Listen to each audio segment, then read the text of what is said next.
Hey, thanks for making it to Veterans Info Tep. I'm glad you made it. The VA's proposal to expand the areas in which they identify for presumptive conditions is huge. This recently came out. I already have done a video on it, but I want to double down to make sure that this information gets into the hands of those that need it. This will absolutely impact two sets here. One, the veteran, and two, the surviving spouse.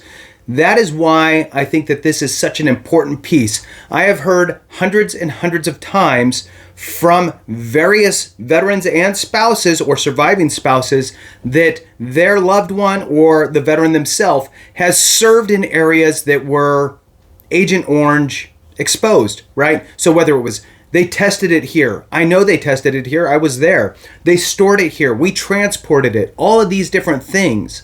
The VA is finally stepping up to the plate to expand the area in which they consider Agent Orange exposures to include a whole lot of locations. So, this proposed rule should hopefully be going into effect sooner than later. Remember that proposed rules do take some time. It could be anywhere between a year to 5 years, right? Hopefully they fast track this one. I would reach out, if you believe in it, to your congressional member. Let them know that you want the VA to push the fast forward button on this and get this thing implemented as soon as possible. So I want to jump into it here. This is going to expand the areas, thus creating a new pathway for veterans to obtain these benefits. And if you're not at 100%, it's going to push you to 100% potentially. And the surviving spouses are going to be able to obtain dependency indemnity compensation. Like I said, it is a big deal. I'm going to read through the news release here. This did come out in February of 2024. Like I said, this is the second video that I've done on this because I believe that it's that big of a deal. The two asks really, hit the thumbs up and let the video run. That puts this into the hands of those that need it, and believe me, there's a lot of them that do. If you have the ability, let it run. If you don't, look, I get it. Don't feel bad if you can't. That's weird. So, all right, moving on. VA proposes rule to extend presumed areas of exposure to Agent Orange and other herbicides, making it easier for exposed veterans to receive their earned benefits. And I will tell you that through this whole thing, they don't really talk about spouses, surviving spouses with dependency indemnity compensation, but it absolutely ties in, and I don't want anybody to miss out on that. So, moving on, VA continues to expand access to health care and benefits for toxic exposed veterans. Moving on here, today the Department of Veterans Affairs issued a proposed rule outlining plans to expand the locations and timeframes. The locations and timeframes for which VA presumes, which is talking about presumptive conditions, which they presume were exposed to Agent Orange or other herbicides. Moving on, if this proposed rule becomes final, VA will implement a new presumption of exposure to locations where herbicides were tested, used, or stored. Tested, used, or stored. Huge. Okay? I got to read it again. VA will implement a new presumption of exposure to locations where herbicides were tested, used, or stored. Huge. Outside of Vietnam. Okay? So that is a big deal. And again, I've heard hundreds of stories in which people are like, it was there. Why can't I get this presumption?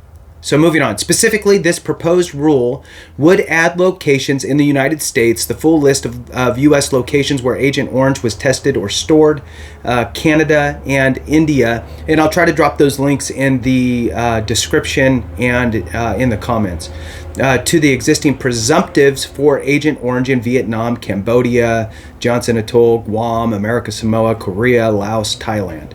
So here's the thing. I'm going to throw out a couple quick examples.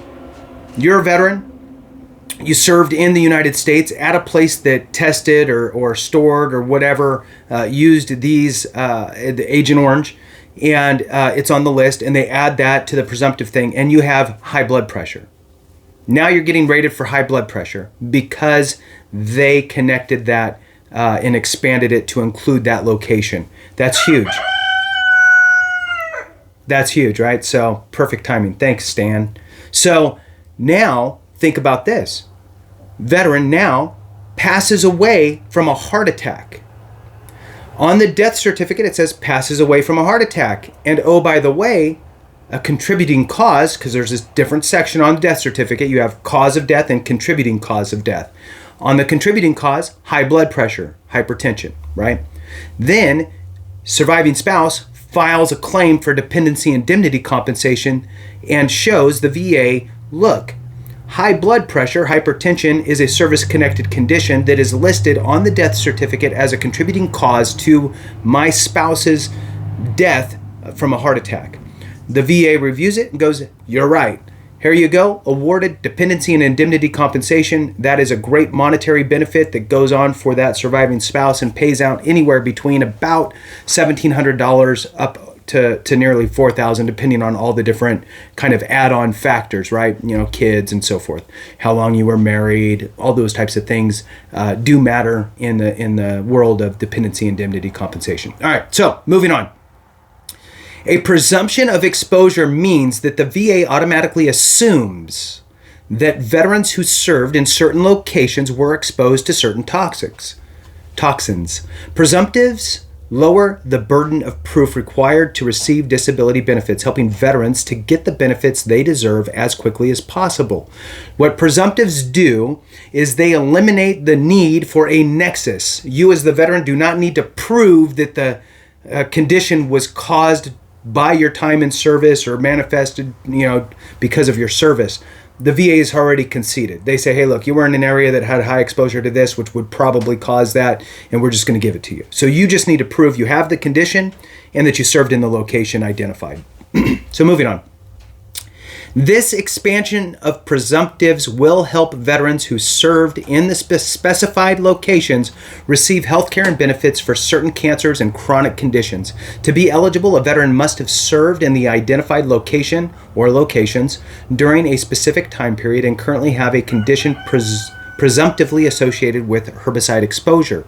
Delivering world-class health care is a top priority. Blah, blah, blah. It just kind of goes on.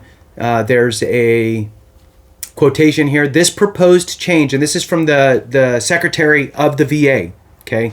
This proposed change would make it easier for veterans exposed to herbicides who served outside Vietnam to access the benefits they so rightfully deserve, said the VA Secretary.